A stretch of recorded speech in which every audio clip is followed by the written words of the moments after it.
Oke, coba bayangkan sejenak. Gimana kalau kita bisa tahu kapan persisnya gempa besar berikutnya akan terjadi? Selama ini, para ilmuwan hampir sepakat kalau itu mustahil. Tapi hari ini kita akan bedah sebuah teori yang berani mendobrak keyakinan itu. Namanya teori Omega. Sebuah gagasan baru yang sangat kontroversial, tapi berpotensi mengubah total cara kita memandang gempa bumi. Nah, ini dia pertanyaan yang jadi jantungnya ilmu seismologi. Apakah pergerakan kerak bumi kita ini benar-benar acak, kayak kita ngelempar dadu gitu aja? Atau jangan-jangan ada sebuah pola tersembunyi, sebuah ritme yang selama ini belum kita sadari? Jawaban dari pertanyaan ini adalah kunci untuk membuka salah satu misteri terbesar di planet kita. Jadi, selama bertahun-tahun, konsensus ilmiah lebih condong ke jawaban pertama, gempa itu kaotik, kacau. Puncaknya itu di tahun 1999, ada perdebatan besar di jurnal super bergengsi, Nature, yang kesimpulannya tegas banget. Gempa bumi itu pada dasarnya nggak bisa diprediksi, titik. Kenapa mereka seyakin itu? Ya, karena banyak sekali prediksi sebelumnya yang gagal, dan kerak bumi itu kan sistem yang luar biasa kompleks dan ruwet. Tapi, ceritanya nggak berhenti di situ. Di tengah-tengah kekacauan yang kelihatannya total itu, para ilmuwan sebenarnya nemuin petunjuk-petunjuk kecil yang aneh, yang menarik. Petunjuk ini udah lama diketahui, tapi rasanya kayak anomali gitu. Sesuatu yang nggak pas sama gambaran besar, kalau semuanya itu serba acak. Oke, petunjuk pertama namanya hukum Omori. Ini tuh hukum yang udah terbukti banget. Intinya, setelah ada gempa gede, gempa-gempa susulannya itu frekuensinya bakal menurun. Dan penurunannya itu berpola, bisa diprediksi. Ini kan aneh. Di tengah kejadian yang katanya acak, kok ada secercah keteraturan? Seolah-olah ada aturan main yang mengatur apa yang terjadi setelah gempa. Nah, petunjuk kedua ini lebih aneh lagi. Namanya hukum Bath. Gini, coba bayangin. Nggak peduli segede apapun gempa utamanya, mau magnitudo 7, 8, atau 9, gempa susulan yang paling gedenya itu hampir selalu sekitar 1,2 magnitudo lebih kecil. Ini kan aneh banget.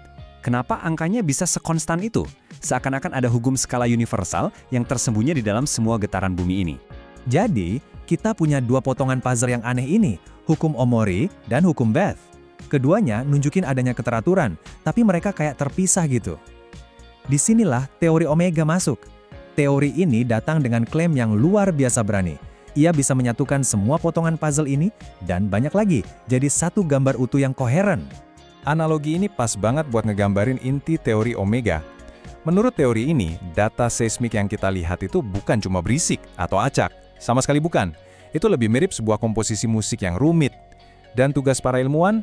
Ya, menemukan melodinya, menemukan pola-pola yang berulang dan bisa ditebak di dalam semua musik itu. Oke, jadi apa sih melodi itu? Nah, ini dia konsep utamanya. Urutan Omega. Intinya, teori ini bilang gempa itu nggak terjadi seenaknya, tapi terjadi dalam sebuah urutan. Urutan yang rapi dan teratur.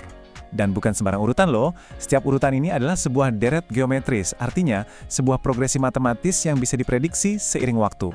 Terus gimana bentuk urutan Omega ini di data beneran? Nah, teori ini membaginya jadi dua jenis utama. Yang pertama itu namanya DSR atau Decreasing Seismicity Rate.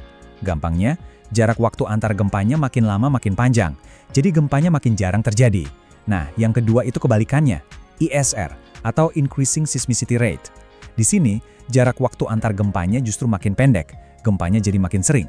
Poin pentingnya, keduanya ini bukan lonjakan acak, tapi membentuk sebuah progresi geometris yang bisa dihitung, pola yang jelas.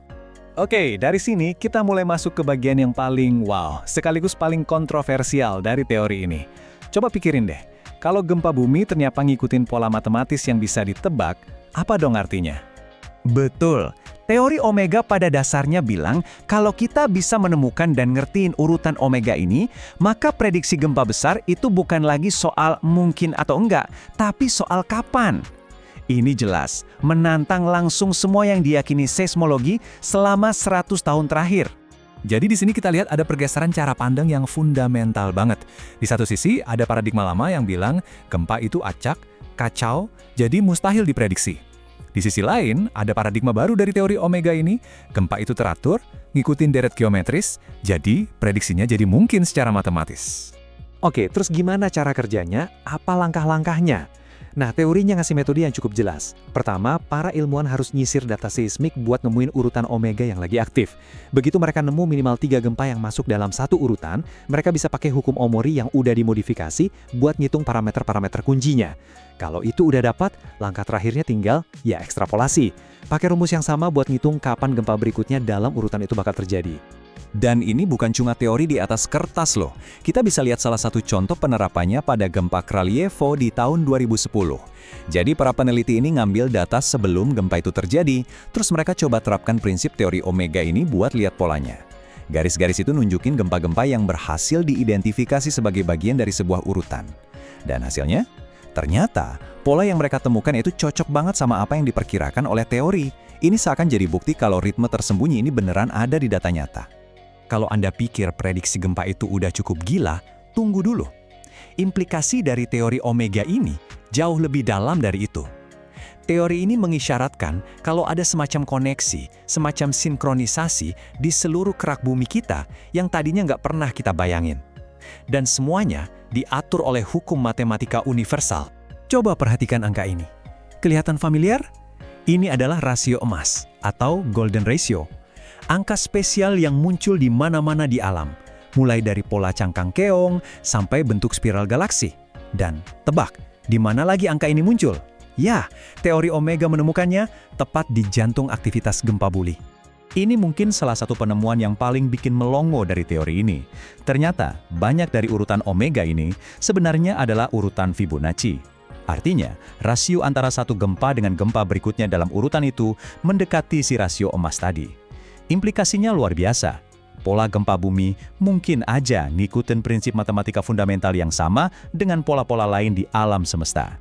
Dan kalau tadi udah bikin melongo, yang ini siap-siap karena ini bakal lebih membingungkan lagi. Kutipan ini pada intinya bilang gini, beberapa pola gempa yang ditemukan itu anehnya baru masuk akal kalau kita menganggap gempa yang akan terjadi di masa depan itu ikut mengatur gempa-gempa yang terjadi sebelumnya. Ini konsep yang namanya kausalitas terbalik. Seolah-olah akibatnya datang lebih dulu dari sebabnya. Ini gagasan yang super radikal yang menantang pemahaman kita soal waktu. Dan semua ini membawa kita ke pertanyaan di awal tadi. Jelas, teori omega ini masih sangat kontroversial, butuh jauh lebih banyak penelitian untuk membuktikannya. Tapi, teori ini memaksa kita buat berandai-andai. Apa yang bakal terjadi kalau teori ini ternyata benar? Gimana masyarakat kita, kota-kota kita, hidup kita bakal berubah kalau kita bisa dapat peringatan gempa bukan cuma beberapa detik sebelumnya, tapi mungkin berbulan-bulan atau bahkan bertahun-tahun sebelumnya? Nah, itu dia pertanyaan besar yang mungkin bisa kita renungkan bersama.